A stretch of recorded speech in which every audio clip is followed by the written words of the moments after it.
Broken. Oh, hi. I'm alone here. Well, I hope you guys are ready for the finals, and I hope you guys enjoyed that beautiful display of Gontra thickness. We got Game Kings versus Freddybabes, which I'm just really looking forward to this game, to this match, man. Like Freddie has definitely impressed a lot of people. He had two very strong opponents to beat, and funnily enough, like he actually faced the two players who he was staying with. Enemies. Yeah, sleeping together and all that. And yeah, we're gonna get soon into it. I think it's gonna be very interesting what bans happen because we've seen some key mill bans, but at the same time, oh look at this. But at the same time, it's Mill hasn't performed all that great this tournament, so I'm not sure whether Freddybabes versus but I'm not sure whether Gameking will ban or not because Gameking has displayed. Oh wow, here they are. And here's my co-caster. I missed you. So yeah, we got a Radovid ban and Ethne ban. Radovid on Freddy and Ethne on Gameking. That's very interesting, actually. Gameking fearing the Northern Realms more, while Freddy definitely, acknowledging the power of control of Scoia'Tael. So I mean, we are going to have to see Freddy break through once again.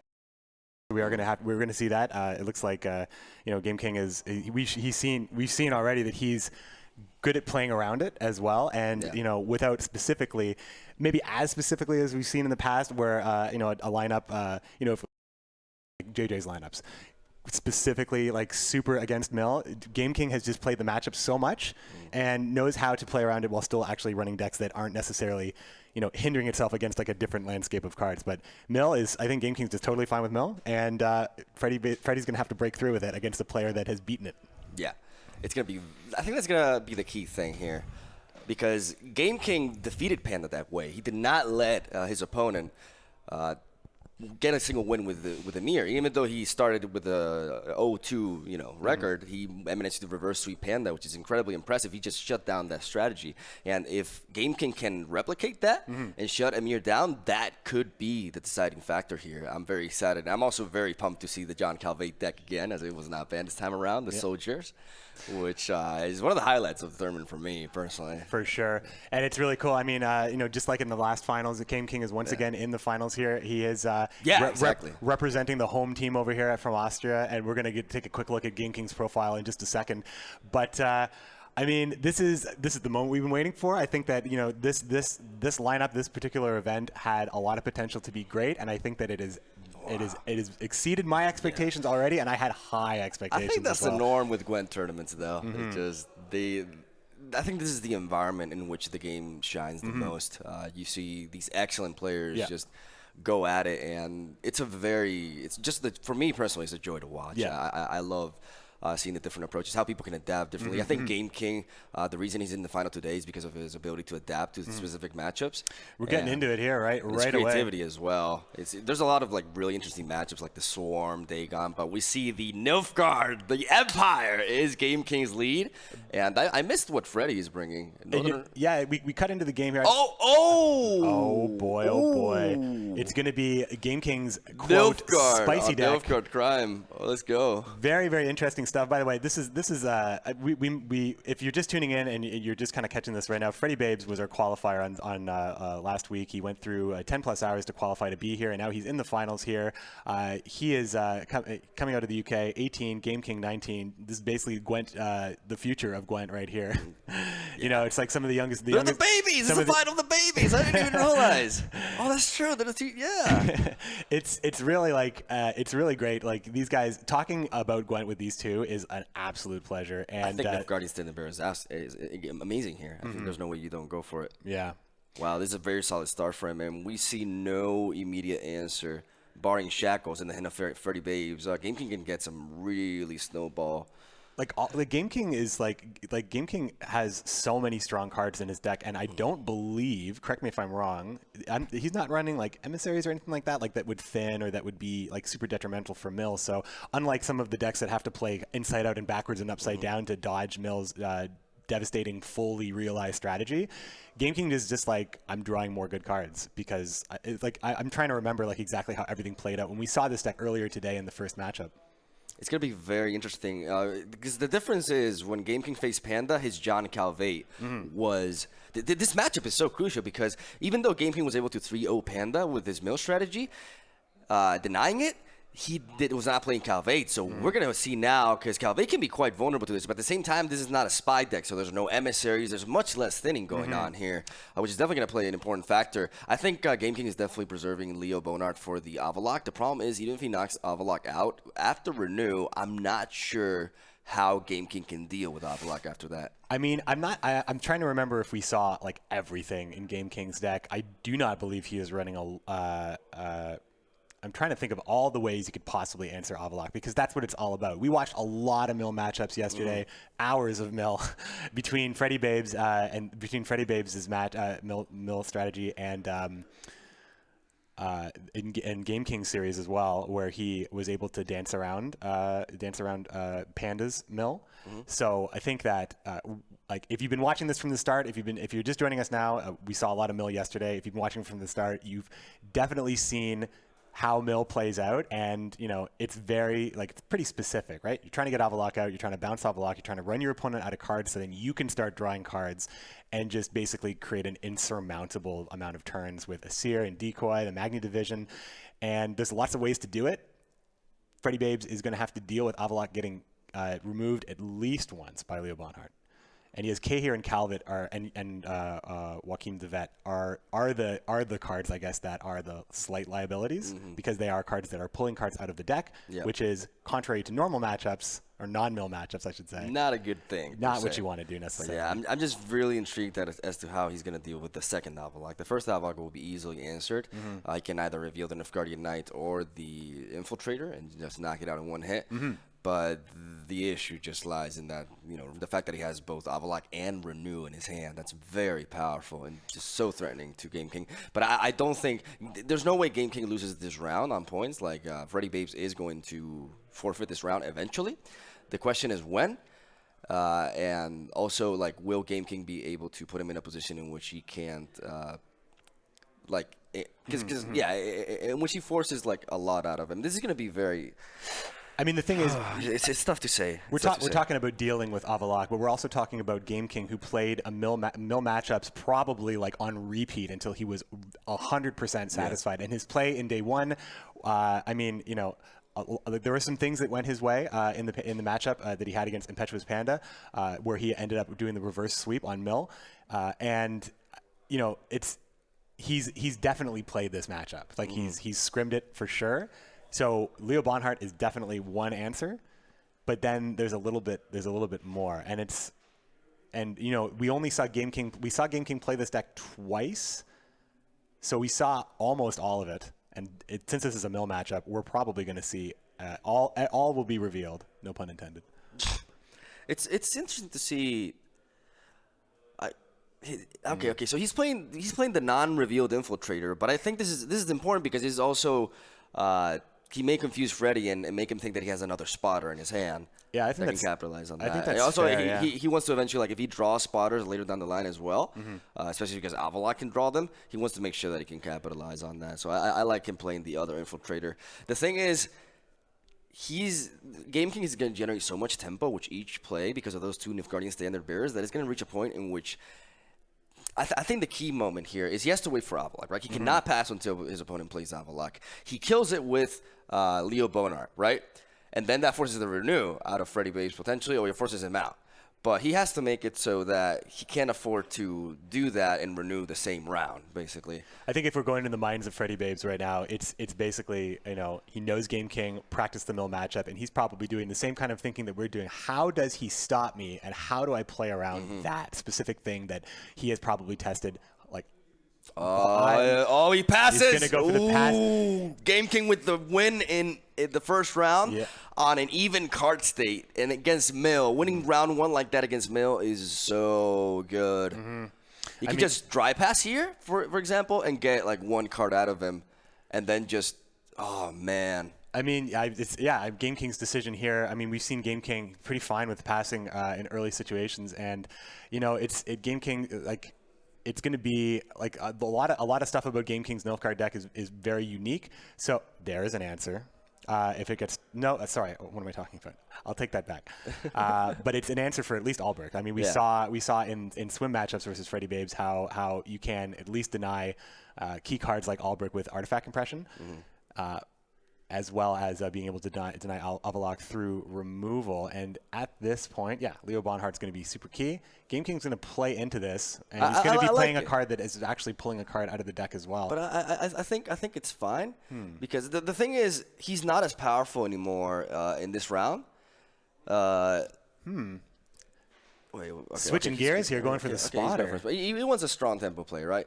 But the thing is, I think he wants to bait out Avalok, so he can knock it out, and that way, that really stops Freddybabes, because if Freddybabes goes for the renew after this round, then he can be put in a bad spot in which, playing Emir into Shackles is not enough for him to win the round, and he has to go down a few cards. You know what I mean? That may be Gameking's approach. I think because he won on an even card state, there's very little reason. I mean, there's always a reason, because you would guarantee getting one card out of him, but I don't think Mill is not the most proactive deck. So I don't think Gameking is fearing Freddy surpassing him on points. When he tries to catch up with him. Rickavar Medic, a highly curious case taken, and then a Guardian Standard Bearer. He betrays the Empire and joins the Empire. So much side switching here. I think it's super interesting, this matchup, that this is the first matchup, because we saw Gameking beat up Mill. We saw it happen on day one. Super confident in the matchup. I know I've said that a number of times, but specifically choosing his Nilfgaard deck, knowing and not banning Emir, he either is most confident, because if he beats Mill here, then we know his other two decks can do it, because he did it yesterday. Yep. Whereas if Freddybabes actually wins with Mill here, this is super crucial. It's really crucial. So that means he picked the deck that actually didn't play against Mill yesterday, specifically, perhaps. It could have been calculated. I'm not sure. That's why he's so excited right now. Oh, and he does go for the Nilfgaardian Standard Bearer to stop the Nausicaa Brigade from being able to kill off that unit, saying, you ain't got Menno. It's true, yeah. Yeah. That's definitely, that definitely helps. It changes game. We may see Van Hemar into Frost here. We may see Van Hemar into Frost, so that in a couple of turns he can knock that out. But then that is also a rather low tempo play. We'll see. Because right now the Nilfgaardian Standard Bearer is only representing 2 more value, but Gameking does not know that. He is going for the Biting Frost. He's going for the Biting Frost at the melee row, so he can weaken it and he can finish it off. Because the Nilfgaardian Standard Bearer cannot buff himself up. So that's and you can also play Iris there too, potentially.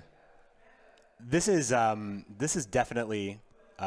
This is a commitment to a long round now. So Gameking has said, he obviously did that maybe to just get rid of the Standard Bearer. But getting rid of the Nilfgaardian Standard Bearer, you make the long round more favorable for yourself. Yep. Even though you're removing a unit from Frost, and likely, we see no roll-locked units for Freddybabes. He's not going to put anything into the Frost. So the ultimate value of that Frost is the death of that Nilfgaardian Standard Bearer, one way or another. Look at that pull The right Guardian.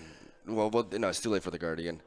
The Guardian. How does Guardian? Yeah, because if you had a way to actually get it killed, you're giving cards to the Mill opponent. But he's also getting knowledge on what he's gonna pick up with Joaquin potentially as well. Absolutely, and I think the spotter is a pretty titanic play.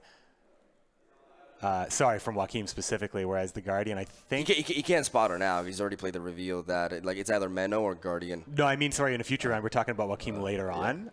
Okay, Menno. Very interesting. Even though there was a solution presented, he definitely wants to hold on to the Guardian there. It's just not that useful anymore, I think. And now, so Joaquin DeVet would still pull the spotter at this point. That was a 20 strength play. Mm-hmm. That was really strong. Yeah, Menno's no joke. Menno is the. Rainfarn is really strong as well. I think that. Where do you put Menno versus? There's Avalok. That's the moment he's been waiting for. Okay, so now we get to see. Yeah, double Shackles. It's also the decision to play Menno there. You're going to get the cards later as well. So it may have just been. I find it interesting because if Gameking had chosen a different card, he would have gotten Menno later. And he still would have been able to kill the Standard Bearer. Yeah, so I think it's an interesting choice that he went to go with Menno there when the Standard Bearer's life was very limited in the first place.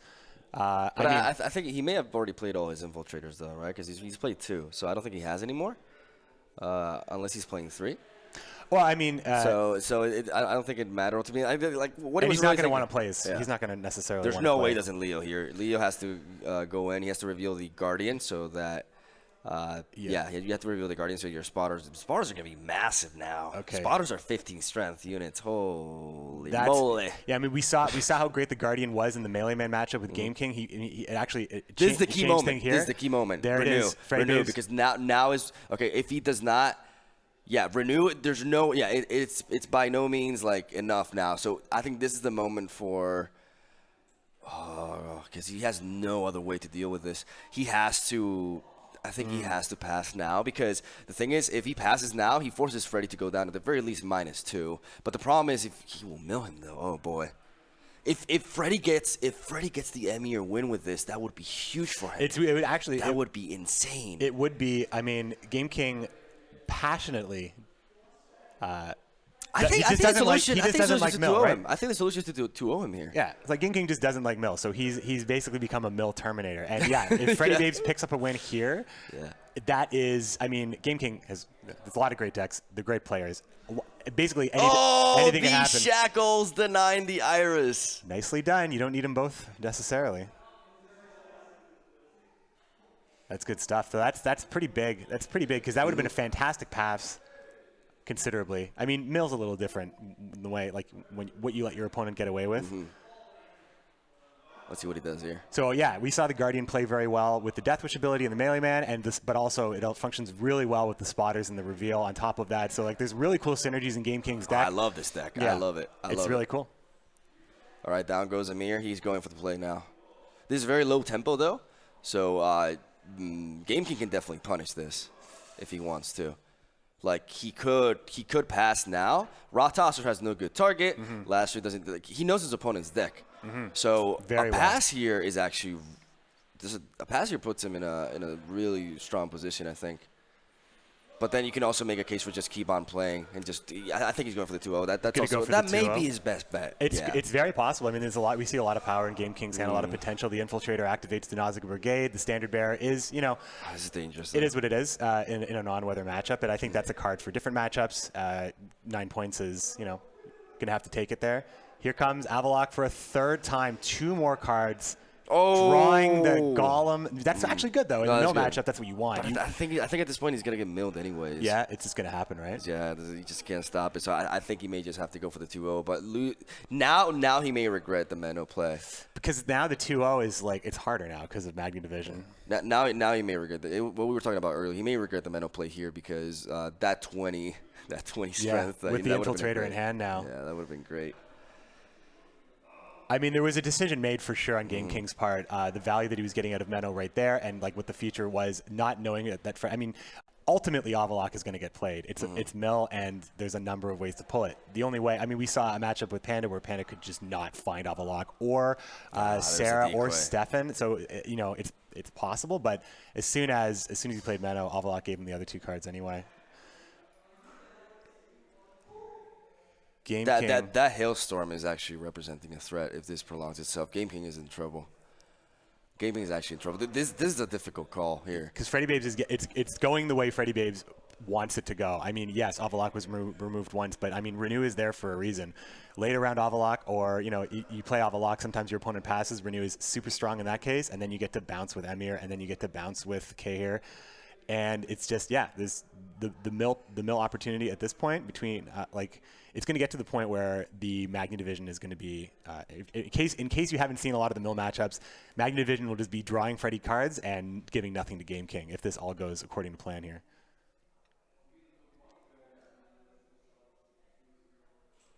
Interesting thing there. I mean, it was a play. It was. I mean.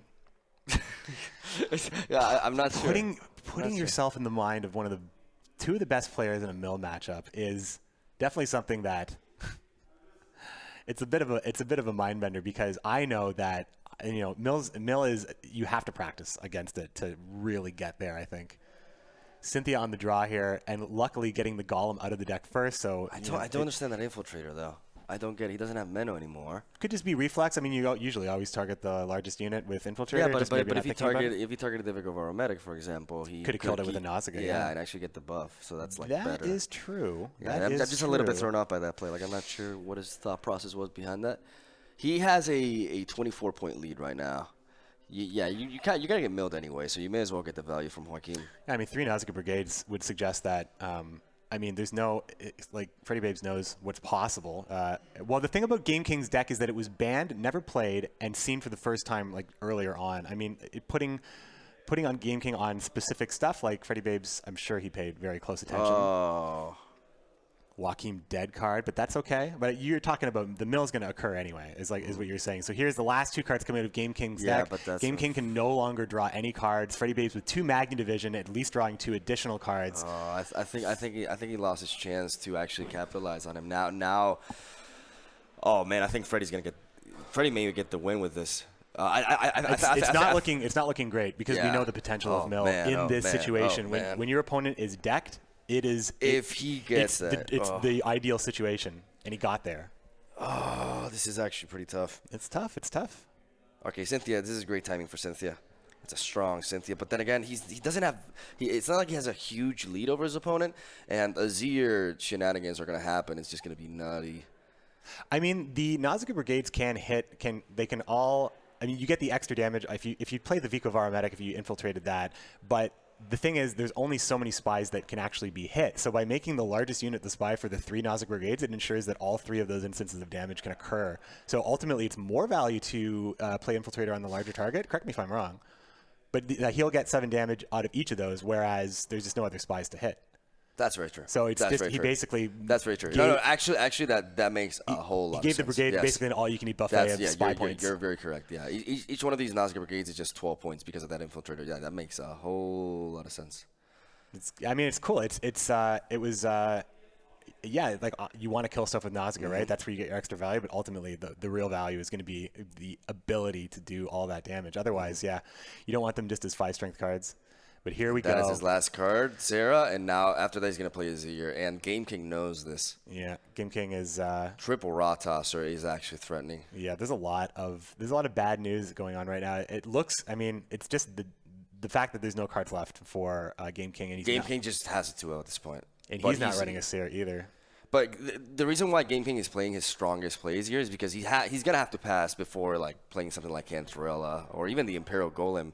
Because the sooner you pass against this deck, the better, because you stop it from like drawing. And if he can't draw, he may not have enough points to win that round. But we see both Lacerate and Marigold's Hailstorm and triple Raw Tosser in the hands of Freddy. That's definitely enough to get him back into this. So this is how we see these matchups go. Like these are very long games, very long extended games because of all the cards that are drawn, all decks being shown and extended even further with a Seer, and you just basically you watch the Mill's opponent run out of resources, have cards have a lower value. They don't actually get to achieve their abilities. Like you look at Rainforn right now, 5 strength gold card. You look at Cantarella, 11 strength. Basically negative 11 strength, and you have to play Golem from hand. You want to do that, but it's not good.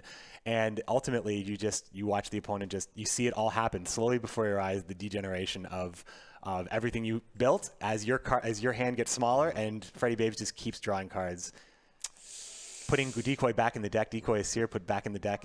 It's basically like it's a loop that at this point, Gameking. We were talking about it yesterday, how we see the outcome already, but the game still has to play out. So we talked so much about Mill yesterday. But if Freddybabes takes this right now, that's the end of the Mill discussion, I think, and that is such a huge win. See, this is why you could have made an argument for like passing much earlier, because now the more he plays into this, the more that Marigold's Hailstorm is going to generate. Like I think Gameking is in a very tough spot right now. I mean, I don't know how you can come out of this. I'm wondering, like, I'm trying to remember all of the ways that Gameking. Oh my God, that Raw Tosser. Yeah, this Raw Tosser is going to get a lot. 15 points represented by the Cow Carcass. Oh man, that's tough. Freddybabes is just going to keep drawing cards, keep manufacturing more cards, put the Decoy back in the deck. It's whatever card he wants to copy with the Magna. Well, sorry, the Magna Divisions have been played and they're done with at this point. I mean, like on top of the fact that Freddybabes now has 3 cards up, he also has the 3 raw tosses, the lacerate, it's like the hailstorm, like. Yeah, Gameking is not looking too happy. The Mill Killer may very well lose the first match to Mill. Probably the worst matchup. Freddy leading off with Mill, fearless in that aspect, and wow, like I'm just. Gameking is going to pass here. It's too late of a pass. I mean, at this point, it's. I mean, it's too late. He has the Cantarella is can't play it essentially, and look at the points that are represented. Well, Cantarella. I mean, easy for him. Actually, playing Cantarella into a Nausea Brigade, you do get positive points, and he denies the Guardian there. This is a wrap. Yeah. This is a wrap. He's got card advantage, and he's going to draw. He just has Freddybabes is just incomplete. He's cruising at this point. I think Gameking would have had a better chance, personally, if he passed at the very at the mid portion of that round. There was a specific moment in which he had a very considerable lead, and he could have gotten a lot out of him because Mill is very weak when they can't draw cards, right? Like they have trouble generating power, and also cards like Marigold's Hailstorm are weaker in that aspect too because they don't have as much to hit. Gameking just playing out the hand at this point. Yep, Gameking just going all in with that. As this match will come to its merciful conclusion. Mm-hmm. And that's all she wrote. That's it. I think it's just no concede from Gameking. The Mill Killer has been killed with Mill. Well, the thing is that's over now, and there are still a series. There's a series to play, but Freddy breaking through with Mill is huge for him because huge. This is so massive for him. That was the one matchup he could get the win with. That could have been used against him. That deck could have been a liability for him, and now he's got the win with it. And so 2 games away, man. So, okay, some of the decisions that Gameking could have made differently are very meta in that he could have actually opted to bring a different deck to the Mill matchup and maybe ascertain that Freddy would have to break through with Mill, so he'd lead off with it. Because if I was Freddybabes, I would be more scared about my opportunities to win with Mill than, he's got 2 great decks now. He's got Dagon and Ethna ready to go, and we've seen some really cool decks from Freddy. I think Mill is definitely the one that he is relieved to get a win with. Oh, for sure. Yeah. For sure. This was the biggest enigma for me. I wasn't sure how Freddy was going to get that win with Amir, especially considering how well Gameking, denied that versus Panda.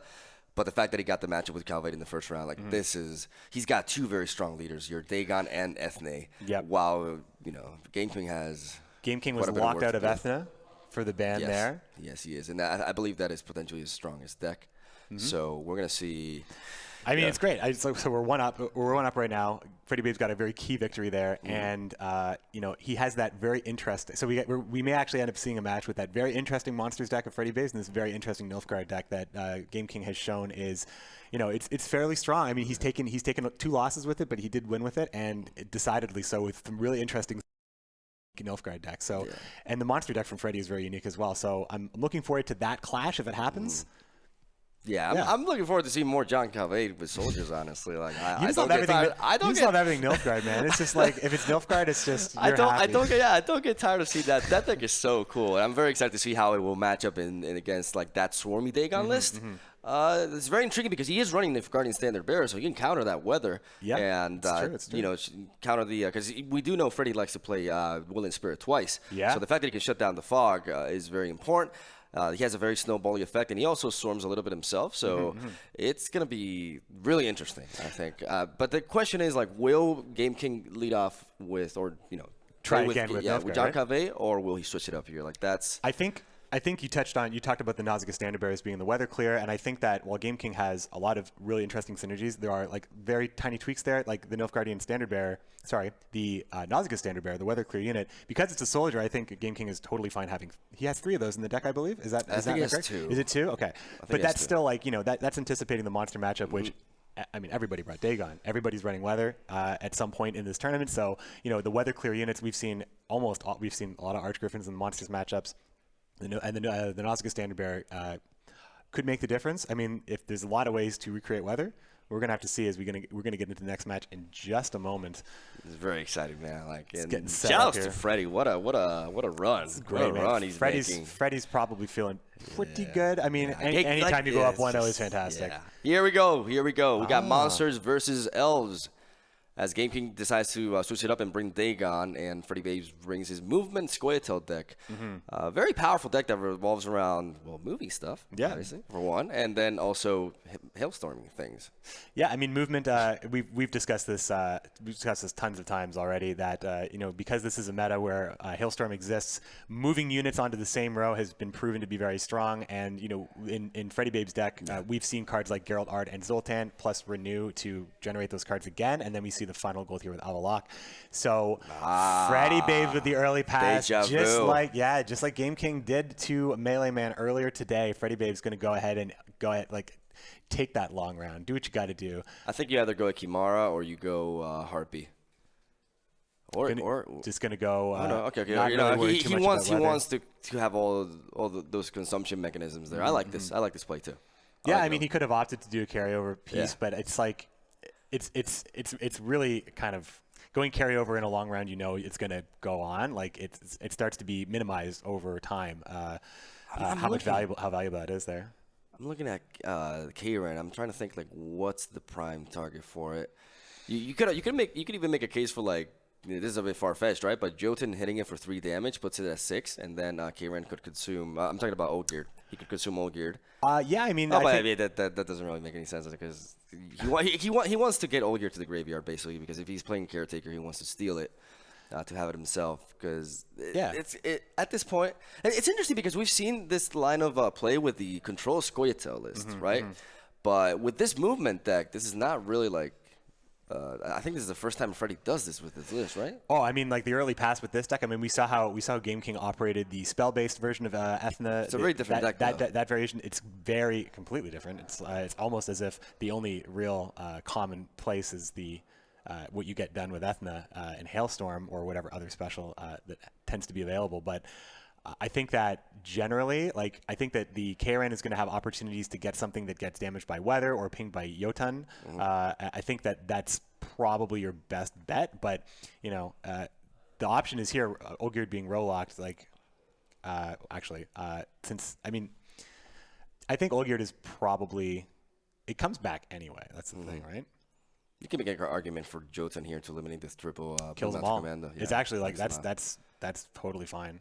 Because those things can get out of control, especially if Freddy is able to fish for the Zoltan Chevy with Avalok right there. This is going to be interesting because he does have double weather clear, so he's not worried about fog. He's going to be able to counter both instances of fog here, one from Will and Spirit and the other one from Dagon. But Willen is still good. Even if you get rid of the fog, Willen is still good. Yeah, it's honestly like it does so much for you. As you can see, Wolf, Harpy, Wolf, Foglet, and even some decks run Roach as well. And we've seen that in the tournament as well. But, you know, it's still like pretty good even without Roach. 18 points if you count the fog tick. Oh, Denying Vran the meal. He just wanted an Eggs Benedict. Yeah. You know, little hollandaise sauce. Vran gets very angry when he's hungry. I honestly believe that I think Jotun onto the Blue Mountain Commandos is a pretty fair choice, but ultimately, I think he wants to play. He wants to use it to play into Hailstorm as well. Like you can always make an argument for that. I like that brand. Very proactive. It's clear that Gameking is really pushing hard to get a big gap so they can get that extra card out of Freddybabes. I'm wondering though, like how far he's willing to push. Like what kind of round 3 is he envisioning right now? I mean, it's interesting. I think that like when I play and I'm in situations like this where I'm in control of a round and it's a long round, it's kind of like we were talking earlier about how Gwent is in a lot of ways a game about controlling your greed, being very patient. I think they got onto Marksman. Sorry for interrupting. I think they got onto Marksman is key here, so you can eat the next turn with K-Ran and deny all the potential value that it's a great K-Ran target. But he needs to really weaken it a little bit. He needs that fog first because it needs to be 6 or under. So he needs, I think, fog onto the range row, followed up with, which will like it will force him to play the Red Brigade, right? Yeah, I think he's gonna go for that. He wants to consume that Marksman and not let it get any value. I think that's what we're going to see. Yeah, I mean, it's going to. I imagine it's going to get moved. Well, you have to clear the row, right? You have to clear the row. So he has to clear the row. But I mean, anytime you just move. Yeah, but anything, it's still going to ping once, but it's good, definitely worth it. Oh, but he's actually targeting them. Okay. Okay. I mean, that's interesting. I mean, there are options there for sure, but this actually allows him to move Oh, he's going to go and deny the Vran. Oh, this is great. This is great. Vran's going to eat Vran. We've seen this multiple times. The Vran on Vran violence. Now, last time we saw this, there was a Mardro in the hand of the player who did it. So it made it very, very potent to combine that strength just to isolate it and destroy it. And I mean, there are some options, Freddybabes, that he could. Oh, here comes Karen right now. Gameking definitely not playing the way I am predicting. We're talking about, like, the marksman is super important in a long round. Seems to not really be bothered by it. Yeah, like I thought he would work for that, but I guess maybe. Oh, okay. He wants to combine that with Katakhan. He wants to use Katakhan to consume old gear and deny that for the next round, which may indicate that he's going to be pushing really hard this one. I mean, like, the long round, Gameking ultimately is not overly concerned because he doesn't have to win the round. So he can just be doing his best just to bleed out resources at this point. But it's tricky, right? It's tricky, like, because you can take a really good pass. What is Gameking really putting Freddy on, like, the win condition that he's trying to stop right here? Or is he just pushing like as much as he possibly can? Because, you know, when you're in a situation like that, pushing is, you're fine until you you get the lead that you think you're the safest at. Yeah. If you're not super confident. I mean, Gameking does have Frightener on top of all of that as well, plus Hailstorm. The problem is he has to be careful with what he moves, because he doesn't want to target the Blue Mountain Commandos. He doesn't want to target the marksmen, and it's difficult. Like, I think that the road to hit is the range row, so maybe moving something like the Verhead Brigade down. You know what? I have to make a comment. We were talking about Jotun on the Blue Mountain Commandos. I believe the buff occurs before the damage. I would just like to but if they were in the back, they weren't moved, right? Like, if he plays, like, Jotun doesn't have to. Does Jotun have to move the enemies to damage them? We're gonna put a pin in that discussion, I think. I just want to say that I'm pretty sure I was saying some stuff that I'm gonna just take that one on the chin. It's okay. I think that we can get back to this here. I think that there's a lot of potential now with the Necker in hand here for Gameking. I think that there's still a lot of power potential here for Gameking in this round with this lead, and, you know, he's down cards. That's ultimately a consideration. Because I think he works the same as Geralt Ard. Like, so sorry for going back into that, but I think he works the same as Geralt Ard, so it does work like that. He does hit them. The damage occurs regardless. Yeah, well, I'm pretty sure. I mean, if it works like Geralt Ard, if it works differently, then no. I'll take it back. Whatever the more favorable discussion is, I'll just side with that one. It's interesting to see he consumed the Frightener, so he wasn't intended on playing the Spy this time around. He wants to out-tempo the hell out of his opponent, and we see Olgierd right there. That's a nice pickup for him. Yeah, Gameking has an option to deny Freddybabes' Olgierd with Katakhan and also develop his own Olgierd. He's got carryover in the Neckers, and, you know, Akamara as well can establish. He has to be careful with how far he pushes, though, because right now he's in a position to get an extra card out of him, but there's going to be a point in the match in which Freddy will get ahead of him, because Freddy has a lot of power in his hand, and even though we see a 21-point lead for Gameking, it's not going to stay like that for a long time. I think perhaps Olgierd and then followed by a Necker to the left. I think he can afford to cycle the Neckers, because he can always disrupt that whenever he wants to, right? Because he can play something else in the melee row. But I do think that he needs to, or maybe preserve the Necker engine for the last round. It depends on how long he wants this round to last, basically. Yeah, this is definitely. It appears like establishing carryover is going to be how Gameking's going to be trying to play as much as possible here. That's his strategy here, like pressure, like just push this entire round and win with carryover. I think that's his way to win here. Going to let Olgierd get eaten as well. In this case. Yep. So we were talking yesterday about I'm not really revisiting the Jotun discussion, but we were talking yesterday about how, you know, the game has gone through like some pretty amazing changes, and I think that the game is very diverse and rich right now. And I think this tournament has shown that there's a lot of deck diversity you can take in and still perform very, very well. The game has gone through a ton of changes over the course of this. It's almost been a year at this point. So there have been some changes. This Zoltan is so strong. Oh my lord! See, this is what I'm talking about. Evens things out. This is what I'm talking about. This is perhaps the last opportunity Gameking has to get an extra card out of Freddy. The problem is he still has two components of carryover that he has not played, and I'm pretty sure, like, he's at a point in which he either keeps playing and then he has to play Marigold's Hailstorm as well, or he passes here. This is definitely a difficult moment for Gameking. You can see there he's really debating here, because from this point onwards, I think man, the hovering, it's never finalized. Difficult.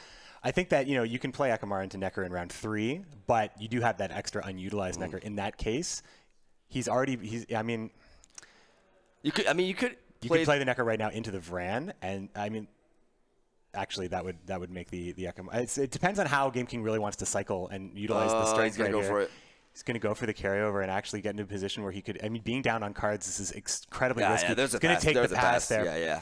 I like this. I think this is ultimately the best play. Yeah. He has to ensure that he gets that card out of his opponent. And the problem, obviously, is we're looking at double Marigold's Hailstorm with Ethne, but in a shorter round, it's not as big of a deal. And look, it's the Scoia'Tael player with the carryover right there. Dor Gray, we're all monsters now, right? It's no carryover for Gameking, which is definitely an issue. Well, barring Olgierd, of course.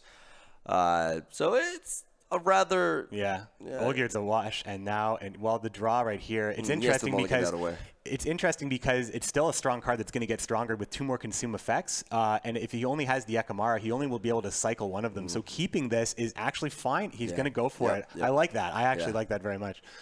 So those Neckers are going to end up being 12. Oh, and he's stacking. Freddy knows very well. He's putting that Yavin into the melee row. This double Hailstorm is going to be so strong. It's you know what, I think I gotta give this one to Freddy. I think because Neckers, a lot of units have been made agile over the course of Gwent's history, but there are still what we call row locked units. Neckers and Katakan, famously strong cards for monsters, row locked on the melee row, the front row there. So, I mean, it's tough, right? It's outside of him. I think Ekimara is a way to bypass Hailstorm a little bit, but it's still tough. It's still rough. It's still tough. And Freddybabes can just use his remaining movement in the Dwarven Agitator, spawning the Skirmishers, just to buff up his units as well. Double Hailstorm, like there's that's a big what boy permutation of Gameking's hand could survive a double Hailstorm when you have row-locked units like this and you're against a movement deck? Exactly. It's super This tough. is interesting, though, because Gameking is stacking up a lot of points, and Ekimara is going to be able to divert a little bit of that power in someplace else, and Jotun as well. So not everything is going in the melee row, but that Hailstorm is going to hit. That Hailstorm so much power. Gameking also has to make a decision on when to Hailstorm, knowing that these units. I mean, if he can put Freddy onto. I mean, at least he can move the Ekimara down to a lower row. Like at least there's that much. Exactly. Because the second Dwarven Agitator, and he keeps on moving the Marksman. That's taking away a little bit of value from the Hailstorm, though. But it's very tight right now. 3-on-3 cards, ladies and gentlemen. 7, 8-point lead by Gameking. And very strong hands on both sides, but I'm just looking at that Althor Stormcross and Ethne into, oh man. I think the Alzur is pulling, I mean, it could pull, I think it's one of the Skirmishers that's still in the deck right now. If you are tuning in a little later into the casters do not have deck lists, and we've only got a chance to see these decks a couple times, and we've seen a lot of decks. So it's possible that's just going to represent a skirmisher, but when you have the marksman on board that's just bouncing around, it's fine. Like in double Hailstorm right now. The clock is ticking. Freddybabes The clock is ticking, and Gaming is not sure what to do. I think Ekimara is safe. Yeah, I mean, it's. And you consume the biggest Necker. Yep. Here we go. So there you go. I mean, it's a lot of points, but double Hailstorm is not nothing. No, double Hailstorm is so powerful, dude. So powerful. There's the skirmisher, indeed. Oh! I mean, why not, right? Why not? Oh, boy. What do you do in this situation? Oh, boy. Jotun here. Okay, so Jotun has to move. I think this is the turn you play. You have to play Jotun, obviously. But the problem is... You want to set up your Hailstorm. The problem is, like, you have to play Jotun on the melee row. No, does Jotun? I'm not.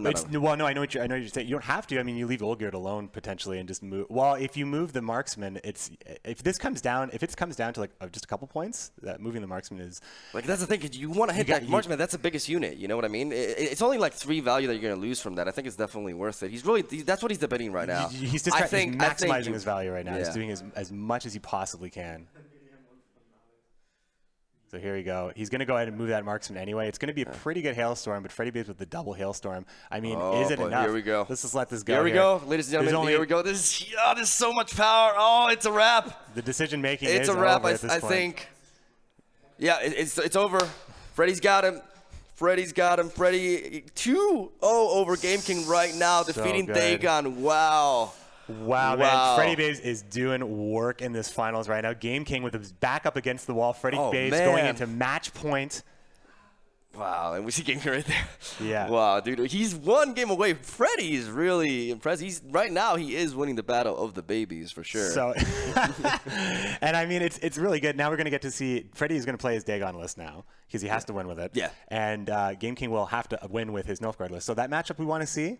We're looking at the matchups right now. What's remaining right now? Freddybabes is Dagon. If you're looking at Gameking and facing Dagon, I think Calvade is the last leader you want to see, even though he does have counters for it. So that may, I'm not sure. I think we may see Henselt from him because you don't want to risk, you don't want to like dive into a mirror. You know what I mean? I think that's a little bit risky. Even though he does know his opponent's deck and they do have different lineups, I think we're going to see either Henselt or maybe Calvade because Calvade does have, like that particular Calvade, this. But it's going to be – I honestly, like, don't know what he's going to bring now. I don't know which one of these decks he believes will do best.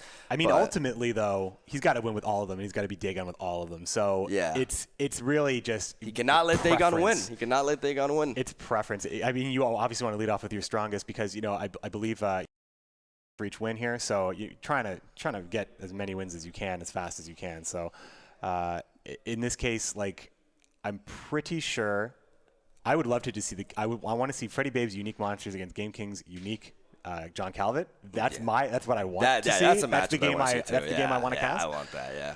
But we'll see. I think Henselt. I think we're gonna see Henselt here. Okay. Because the armor, especially there we go. With the battering rams, you can disrupt that. Yeah. I think that was the best choice, but not by as much as you would think. I think Calvade also stands a chance potentially too. But ladies and gentlemen, this could be the final match of the Gwentslam. We've been at this for a while. Like it's been quite the event. We've had insane games up until this point. These two players have performed so well. Yeah, it's been a pleasure to watch, honestly. It's match point here, match point here for Freddybabes, and this is the finals. These are two of the greatest players. They're both in the top 20 on the Pro Ladder. Gameking's number 4. Freddybabes, I would have to quickly check that, but these players are proven in qualifiers. They've proven themselves in tournaments as well. These are the players. This is what you want to see from competitive Gwent. You want to see the best players get there. And right now, Freddybabes, with, in a great position up 2-0, Gameking, his work is cut out for him. He's got to do what he can do. He's got a pretty strong looking hand. Despite barring that Harpy, both Royal Decree and Renew, I think we're definitely going to see, he's going to want to play Will and Spirit to deny the armor generation basically from Ta'alalo. He basically just shuts it down. But at the same time, he's also going to get no value out of this fog. Yeah, it's like really Trololo is basically a point generator. Now, this is such a powerful play because with Royal Decree, it's you add 2 points to this monstrosity of a play. It's already so good. Exactly. He has to go battering ram here. Is the only way he can actually catch up to him. But he is able to catch up, which is very important. That's like this play is so nasty when the coin flip is in your favor. They're like, this is so much tempo. We've seen so much in this tournament. We've seen early passes and we've seen late passes and we've seen a lot of different matchups. So like when it comes to actually getting ahead of your opponent and making a strategic pass, we've seen it all. So Woodland Spirit is very strong, and it establishes a lot of tempo. But you made a really good point. The fog isn't really. I mean, it is in a roundabout way generating value, but the value on the board right now. Mm-hmm. It's just the Dun Banner is only going to get 3 points unless Stennis is going to make some stuff happen. Usually those are late game cards though for Gameking, and he's probably going to want to hold on to those for as long as possible. The problem, he's going to be forced to utilize this on he's not letting, what Freddie is doing is he's not letting Gameking get that C support. He cannot get the C support out because it's a very low tempo play, and he's not giving him the gap to do that. He's being very aggressive, and rightfully so, but there's no Yennefer. Yennefer would be extremely threatening here, but there is no Yennefer. But Gameking does not know that, so he is kind of encouraged himself to kind of flood the board as well. He can counter this pretty well, too, though, because he does have the poor flanking infantry, which spawns 3 units, right? Yeah. But it's a fantastic card for Henselt, and fantastic card because you're talking about that setup, that Kedoni Siege support setup. When it works, it's very strong. However, it does require setup, and Gameking, it's slow. It's slow when you're behind. I mean, Gameking did have to act first. And it's very difficult to make those slower plays right now. All right, we see now at this point, Gameking has been able to get a considerable lead on him with his potential play. And now he can chill and actually set the good when he sees support if he wants to. Though he could also preserve that for like interesting play. I mean, it's good. This is a situation like why not play the siege support at this point? Unless you don't intend on playing it here, because if you're gonna continue this round, like the earlier you play the siege support, the better. The more points you will generate. So Gameking's definitely like 4 or 5 moves ahead right now. He's just trying to. I mean, I agree with you. I think that the siege support, if it's going to come down, the earlier it comes down, the better. Right now, I mean, do you take Becker's Twisted Mirror? It's at max value right now, and we've seen Becker's Twisted Mirror get risky in some situations as. There's a lot of I mean, Freddybabes is it's a sure thing right now. It's a slam dunk, and he's hovering over right now. I think he's going. There's no chances to take later. It's gonna get you're not wasting any value here. It's gonna swap an 11 with a 1, get that full value. There it is, right there onto the Harpy on the melee row. Trolalo though, now that's also like what's so strong about that play as well, is that now the fog is getting value. Because now Trolalo is weakened, and the fog will be ticking, and that's not good news for Gameking for sure. We're going to see Stennis pull the poor flanking. This is what I'm talking about. Like, why not play the siege support? Well, what is he waiting for? Siege support's losing a lot of value here. I am inclined to agree with you, and I think that and now the Dun Banner has armor to play with as well. Commanders, sorry, I was looking at the wrong hand for just a moment there. Let's see. So, I mean... Yeah, I mean, better late than never, right? Like I was still playing this siege support here. I don't know if he's reserving that for like later, but it's a card that benefits from like a long round, so I don't know. I mean, he's already played. His thought process is here. He's already played Henselt, so multiple siege support isn't something that Freddybabes needs to worry about. And Gameking, since he's already played Henselt, it's not like he's absolutely relying on that siege support living. So even if he was worried about Freddybabes having an answer for the siege support, I mean, we can look at the board. Since he knows he doesn't play Karen, for example. Since we were talking, I think since we were talking about since Gameking actually got ahead in points, the siege support could have provided, I believe, what's that, 5, 6, or 7 points already. Because it was 6 points, right? It was the Dun Banner, Heavy Cavalry, and then everything that Stennis just pulled. Okay. And I also like by the way, we haven't seen a lot of Stennis pulling out the Blue Mountain, the Blue Stripes Commando, just like a 1-up. Yeah, there's the pass. There's the pass. Yeah, he's seen enough. He's going to take that card and go into the next round a card up. Yep. If he manages to draw into more siege supports, the value from I think Gameking stands the biggest chance here by actually like dry passing. I think because Gameking's match before was so long ago, I forgot about Gerald Ard in this deck. I think that's great. I think that Gerald Ard is a great sleeper If I'm Gameking, card I dry pass here. If I'm Gameking, I dry pass because this hand benefits the most from a longer round, and you can actually deny you have a lot of tools to deny what your opponent is doing, but like you want the round to be as long as possible so that siege support really gets the value it can potentially have. Like siege support with poor flanking infantry is really strong because every single one of the spawns gets buffed. So a 10 strength play becomes 13. If there's 2 siege supports, a 10 strength play becomes 16. And Gameking's long round right now looks great. I mean, with the siege support, the 2 infantry. I'm not 100%. There's only 6 cards left in Gameking's deck. The marching orders. I would dry pass here. I would dry pass. Oh. The only reason why you wouldn't is if you think you could 2-0. Yep, there we go. There you go. All right, let's do this. Good call. I mean, I think I thought that if your long game is good, you go into round 3 with an extra card here in this. Well, it's not. Your opponent at least has to go first. I mean, Gameking still has to act last. Yeah. So that's unfortunate. Here we go, folks. The last round of this match. This could be the match point here. Oh, there it Double is. Double siege support. That's what he needed. That's really what he needed.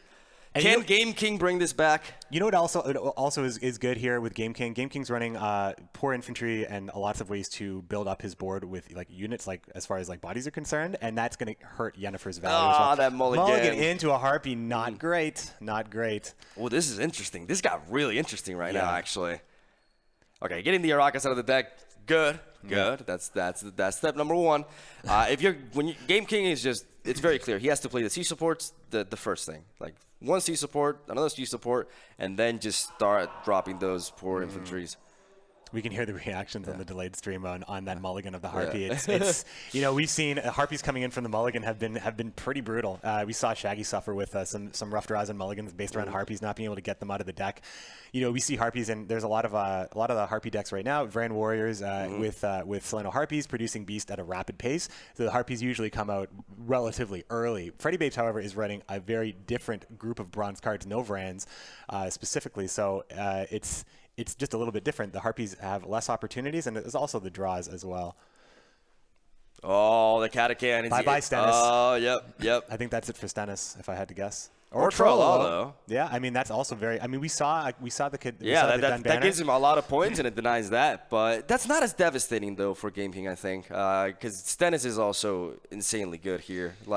Because the more units he plays, the more value the C support is going to provide him, and Stennis will change something else. Gameking's hand looks really strong. He may be down 19 points as of now, but that's going to change soon. I mean, Shawnee with Stennis or Trollo, both of those are clutch plays that benefit from armor. So, I mean, Freddybabes just took the high value play, considering they're both quite devastating. To bring back Trollo or Stennis, whatever one got eaten, the other one is going to be the Shawnee. There's a Woodland Spirit. There it is. That last Harpy, though, he missed out on that Harpy, and that's very huge. Oh, he's going for... Ooh. The marching orders is... I mean, are we at... Oh, it's got Reaver Scout. It's dead, though, isn't it? Because we saw the earlier... No. He's going to pull the other one. We didn't see that earlier. That is true. We didn't see that earlier. Oh, boy. This is so great for Gameking. Oh, this is insane. Poor infantry. Snowball City. Here we go. +9 on each of those poor infantry. This is nutty. This is nutty. But he has to play Yennefer now. Yeah, he has to play Yennefer now. This is a huge Yennefer. Very well timed by Freddy. Excellent timing. If he would have waited a little bit, he knows the poor flanking infantry are going to come in. That's heads up for sure. That's massive. That is massive. So I think we're going to start now. Here come the power plays right now. Okay, now is when Gameking is going to start getting a lot of the odds of getting the Dunbanner Heavy Cavalry, I believe, with 3 cards left, and we only saw one. The mulligan occurred, I think. Mulligan put one back in. So it's high odds, and there it is. Yeah, there it is. It's pretty high odds that he was going to get play. that. Yeah. Gameking catching up now. Gameking catching up, and Gameking has so much power in his hand, much more than what Freddy has, I believe. Because Freddy has the Arch Griffin, the Ekimar, which don't really represent much at all. Commander's Horn is basically his strongest. But Commander's Horn's kind of wiped out by Hailstorm. These poor flanking infantries are going to be insane. They're going to be nuts. You have no idea. This is so...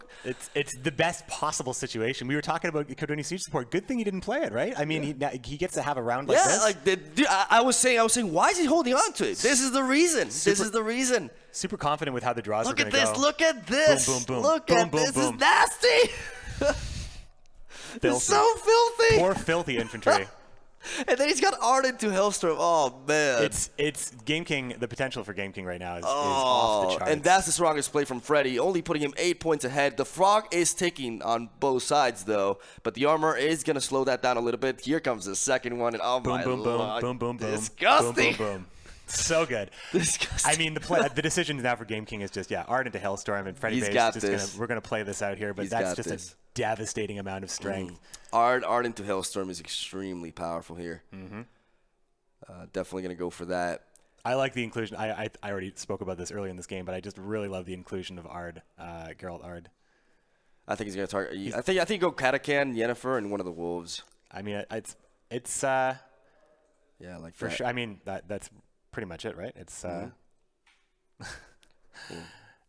it doesn't really matter what else. Well, it's 3 damage. It's 3 damage either way, right? Yeah, 3 damage kills the wolf, or it just does 3 damage to another target. Exactly.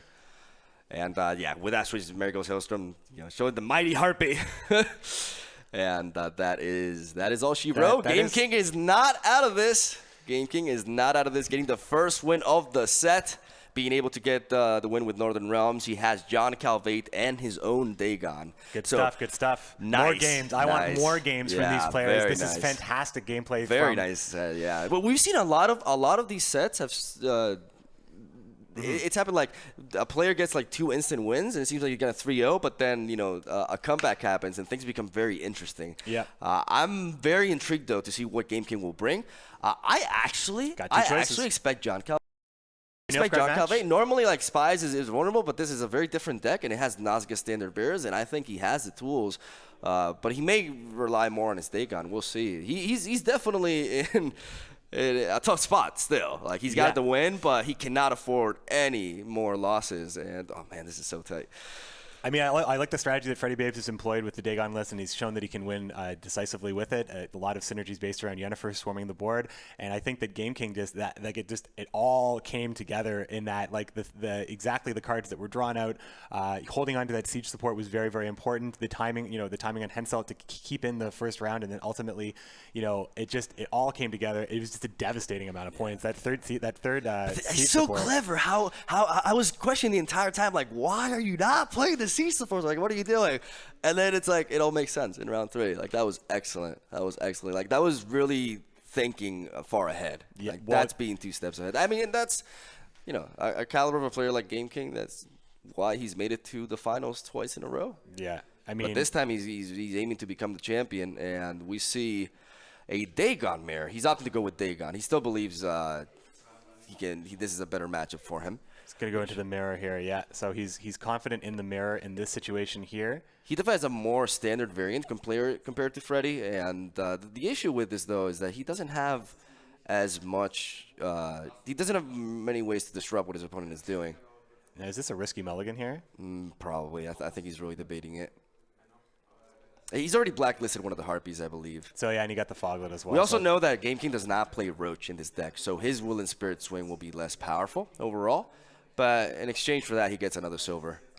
And monsters have very good silvers. Not mulliganing the Necker increases the risk of actually drawing a second one, which is, there you go. So he's going to go ahead. That's actually really double good. weather clear That's against really in a good. monster's mirror? Sign me up. Sounds good to me. Yep. Indeed. Foglet tennis. We're going to see some Foglet tennis for sure. Back and forth between graveyards. I think Olgierd is a decent lead here. Yeah, Gameking is a big fan of the carryover that Or Olgierd provides. Selena Harpy to start the engine. We'll see. Yeah, Selena Harpy into Vran into Woodland Spirit. That's most of your Harpies out of the deck as well, right? I think that guarantees 2 Harpies, and then you just finish it up. Yep. What the key in this matchup for Gameking is he has to make sure that he floods the board as much as possible. He needs to catch up with Freddy to take value from Yennefer. The more he can catch up when it comes to Swarm tactics, the better it is for him. Leading off with Olgierd here is very nice because if his opponent, Olgierd is just so solid. But right now, I'm looking at carryover potential from both players, and Freddybabes definitely wins in that department. Not 1, not 2, but 3 potential Ekimaras with Dorgaray there as well.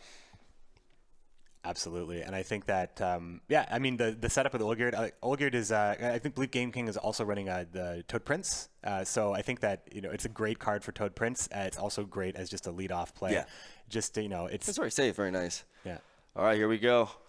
Woodland Spirit with Roach. Oh, this is just so strong.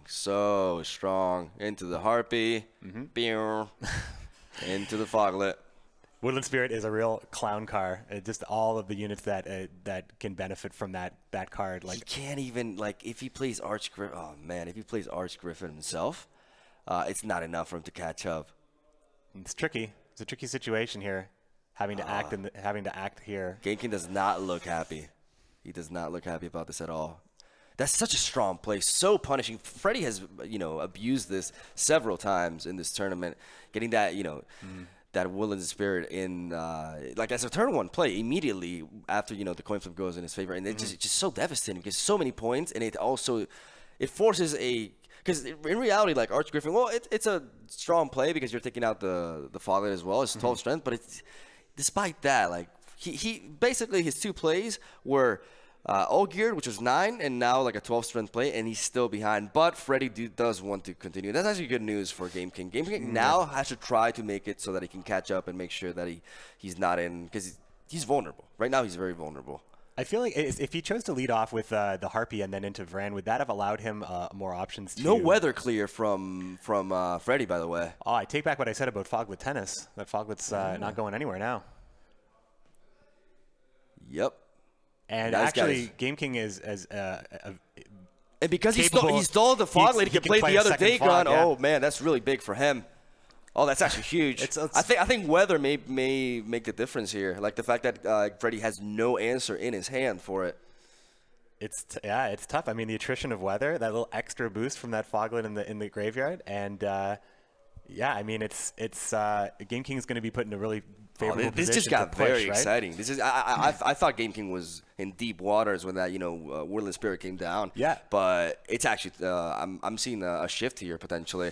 We've been talking about it all day about how when you have the move advantage because of the coin, you just start lining up your haymaker after haymaker, so you can just try to get ahead of your opponent. It's the only situation where you can get 2 cards up really, like reliably, and Freddy at least has some engine. He's established his Ericus Behemoth, which is a great choice for him in this deck, and Yennefer is, it's tough in this matchup. Like Yennefer is, as well as it works in Freddybabes' deck. It's tough because we've seen a lot of matchups where Yennefer is we talked about like how great his play was for Yennefer in the earlier matchup. He's gonna pass. He's gonna pass there. He's gonna pass on even cards to Freddybabes right now.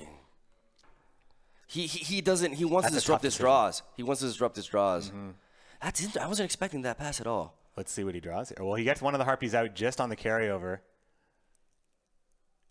And then he's able, he's fine. He can mulligan. He didn't want to deal with the Arcus, I'm pretty sure, because the Arcus represents such a huge swing. And Gameking, that's a tough decision. That's a tough decision. Maybe that call was super key there. I definitely was not expecting the pass there. But the thing is, if you pass at that point and your opponent still hasn't got the Arrakis out of the deck, that can really mess up with the mulligans. He does not have Arrakis Behemoth this time around, though.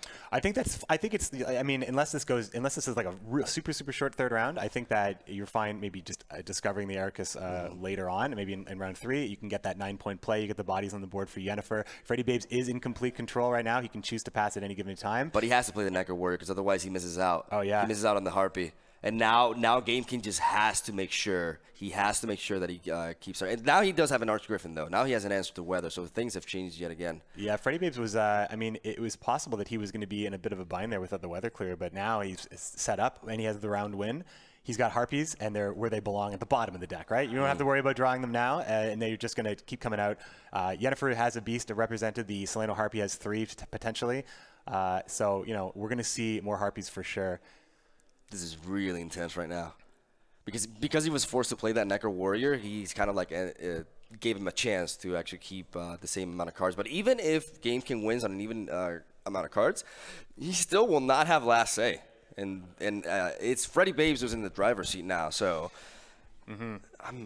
it's really. I mean, this is. I think that I'm trying to think of like the long term, right? Like it's Gameking has. Freddybabes is able to establish a bit better of a carryover package here with the double Ekamara, if uncontested in any way. Plus, he also has Dora Garay on top of that. So if this ends up being a long round, Freddybabes can push. And I like this. I like this renew. Gameking does not have the Neckers in his hand. So when it comes to like actually establishing carryover, Freddybabes may get in a position where his carryover is strong enough and he's confident enough to push until the very end and then have just a huge advantage. Maybe even saving Yennefer for the carryover units and just playing that as soon as possible. There's a lot of ways to do it. Yeah. The key, okay, so the important thing here, the key thing about this matchup right now is that because Freddy won the first round and because it was in an even card state, Freddy can play however he wants. He doesn't need to catch up. He doesn't need to always, so he can sequence his cards how he feels it's best, and he also can distribute his resources, while Gameking is always forced to make a play that will put him ahead of Freddy. And that really messes with his sequencing potentially, because he would, for example, want to get the Solano Harpy out earlier, but he can't because it's such a low tempo play on itself. Yeah, exactly. So Vran is enough. Now he can set up the Harpy Eggs, and that's going to be a little bit easier for Gameking to stay in this. He's not playing the Archgriffin though. He is not. He is letting that fog tick. He's waiting. He's being more patient than I would be. But the Archgriffin is. I like this lineup though. I mean, I think he's also expecting Renew into the Woodland Spirit, so he feels like he. But I mean, at the same. I mean, you're clearing the 2 fogs from Woodland Spirit is. I mean, it's a level of patience right now, because I think that you could make a case for getting that fog out of here, because it's really Freddybabes with Freddybabes being in control. That fog is ticking for as long as this round is going on here. So you know, especially if Gameking decides to play the Griffin now, he's lost a little bit already. He's not committed to holding on to it, but clearing the fog later on is crucial, and he's got one chance to do that. Freddybabes is probably going to push a little bit harder still. Ekibar going to chop down one of the eggs and going to provide him with carryover for the next round, which is very important. But again, Freddybabes has more carryover. So much, really. I mean, it's and here Freddybabes is going to match that right now. Oh my God. Okay, there's the other heartbeat. That's the benefit of the Necker Warrior. Oh man, that is a big lead. That is a big. Commander's Horn looks so good right now. It's like a great way to keep the pressure on in this round, where it may not be as useful in future rounds, as well as, I mean, Yennefer can be pretty nice, I think, with the carryover units if it all goes down with you know, if there's only going to be the 2 units, I guess. The eggs are getting eaten at this point, and there is not the option for the 3rd Ekamara was not taken by Freddybabes here. But I think he's fine just keeping on the pressure. I think we might see Commander's Horn from Freddybabes. We might see it just to because that 20 strength swing is just very difficult to overcome. Really, I think. Oh, Katakan. All right, Katakan. What is he going to consume? The Archgriffin? You'd probably just go playing it for value at this point. Like at this point, like Gameking is, like you said, barely getting just getting there. And now comes the second source. Yeah, Freddy is going tempo. Freddy is full on going tempo here. Beating your opponent in carryover is you know, in the monster's mirror, that can make the difference. And the fact that Gameking isn't able to develop the Neckers is pretty tough. Because the thing is, he will be able to answer he has to be patient with the Marigold's Hailstorm. He will be able to answer. Oh, but he has to play it now. Oh, that sucks. This is the only way he can get ahead. Yeah. That sucks for him. Yeah. That's unfortunate for him. He's okay. It's very clear that he has plans for this Griffin later. Oh, there's the pass. There's the pass. Okay. Ooh, interesting. He has more carryover than Gameking, though. I mean, that Marigold's Hailstorm also denied the full value of Commander's Horn because there were only 4 units there. But very similar carryover by both players because Olgierd, you know, steps in. I think, replaces that. Ooh. Okay. Ooh. I think this is really interesting because I mean, Freddybabes. I have a feeling Freddybabes is going to end up using. I mean, with the Renew and Woodland Spirit, Yennefer could end up being very medium or offensive. I think I don't know if he's going to be able to. Caretaker into Dorga Ray is actually pretty sweet too. But I like this Giant Toe lead. I think it's the best. Yep. And he's just going to go. I wonder if he has a choice here between he valued this Griffin. He didn't play it to clear the weather, and it got dicey for a little bit. Ultimately, he's going to take that Fran. Okay. Yeah, that makes the most sense. Not the greatest Giant Toad, not the best card to draw for him, but this is so intense right now because oh man, super cool. I think that Arch Griffin may actually be the difference. It very well may be. Yes. All right, here comes the Woodland Spirit. I mean, he let that fog take so much. Freddybabes may not even be putting him on the weather clear. And then the Harpy and the Foglet. Okay, the Archgriffin has to go down immediately now. But this Yennefer. I mean, or not. There's. Well, he removes a body with it. He's taking a look at what he can get with Caretaker here. Caretaker can resurrect an Akamara to move or something that can basically take that off the row. It's only representing 4 points right now, but yeah, there's a little bit more to it in the removal of the Foglet. And he's thinking about he's thinking about because you can customize what goes into your opponent's graveyard in this way as well. So Caretaker gets better. Yeah, but he doesn't really have good enough targets. Like he's really looking, but there's nothing really. Opting just to continue this game of Foglet tennis. This Yennefer is all right. Yeah, I mean it's probably you have limited opportunities. I think, especially after Woodland Spirit, it's really the best thing. He's got a 12-point lead on him. That's massive. The Commander's Horn is going to get 5 units with the Katakan. Unless could be it. Karen's a pretty big play. Karen and Caretaker. I mean, you're happy to have those cards at the end of round 3 right now. That's a lot of points. Freddybabes with that Commander's Horn and potentially 5 units to play it on. Hailstorm basically had to be used by Gameking, so he's not able to really kind of counter Commander's Horn here. This could be it. The Caretaker play here, the choice is going to be, he's probably just going to go for the maximum value. Dorgray is probably the utility out here. He could disperse the row of 4, I suppose, and if it's going to be that close. I think Drowner maybe just overall the best play, right? I wonder if he's going to move something on the melee row, I think. Yeah. He knows all about that Commander's Horn. So Commander's Horn just a little bit worse. Oh, but he's like one card down, and his opponent has like so much points. I think this is over. Let's take it in. Let's take it in because it's been a fantastic tournament. Wow. I have really enjoyed this tournament, casting and watching. We have the benefit of That's doing his both. last card. Karen drops down, eats Yennefer. That's a little bit sad, and only 6 points. Easy. Freddybabes! Sound the horn. Freddybabes with the win. The baby. the baby finals. The dude heard around the world. Yeah, Sound the horn. Outstanding performance by Freddy. A very difficult set of players that he's ran into in Swim, and then Shaggy, and finally Gameking. We have the first ever Gwentslam champion. Congratulations to Freddybabes, and congrats to Gameking too. Congrats. Honestly, I think we all had a great time. Everybody brought some really great decks, some really refined decks. Everybody put in their work. We got to see some fantastic matches. We got to see some great best of fives. Yeah. We got some moments that we're going to remember for quite some time, between the Mill matchup of yesterday, between the exciting moments that Melee Man gave us, some of the gambles that were taken with some of these cards. Oh man, this whole after that Trapper moment. some like when it comes down to just little things, draws, and it was just great. Freddybabes just he asserted some dominance right here over a fantastic player in Gameking. Freddybabes may go down in history as the youngest official sanctioned Gwent tournament winner with this win. Only 18 years old. And he's defeated the 19-year-old Gameking. It's really funny how the two youngest players managed to reach the finals. Freddybabes just has always been well recognized in the ladder, and well known as a streamer and as a member of the team Gentleman. And what a performance. Now, can we talk about something truly beautiful that just happened in Gwentslam? Freddybabes qualified through the Strivewire tournament last week. He went through the grueling 10+ spot here. He got here, played very well, and he took it home. There were only certain players that were able to actually and eligibly earn the crown points, and there was a lot of talk about that. Freddybabes, one of the best players, got there, got the finals. The crown points are distributed.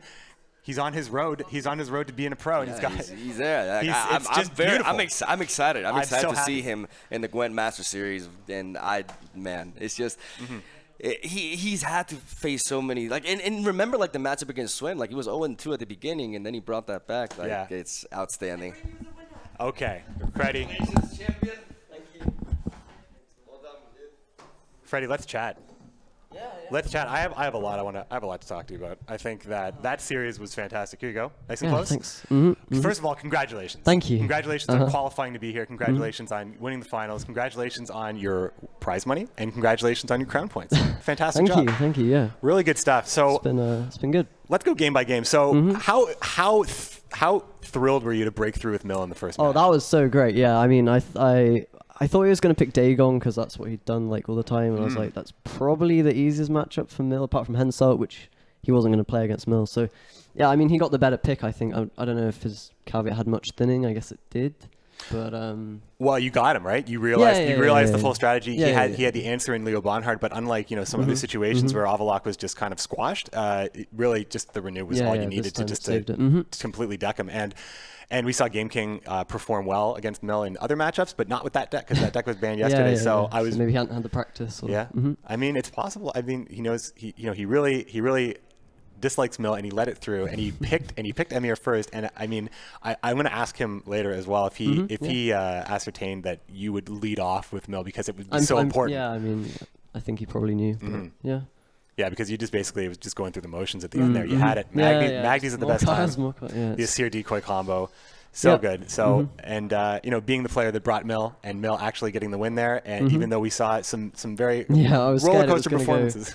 0-3 or something like that. But are you ever going to play Mill again? Yeah. I mean, but yeah, we'll see. Maybe not in tournaments. I don't think it's good in tournaments after this one. It's tough. I mean, you played so many games. Yeah. You represented. We saw with your win and Shaggy's ban. It ended up being 9 games in total that were Mill, and you played 6 of them. Is that right? Yeah. Yeah. So God. That's why I was asking you if you were ever going to play Mill again. If you're I don't know. I mean, yeah, it's still kind of fun.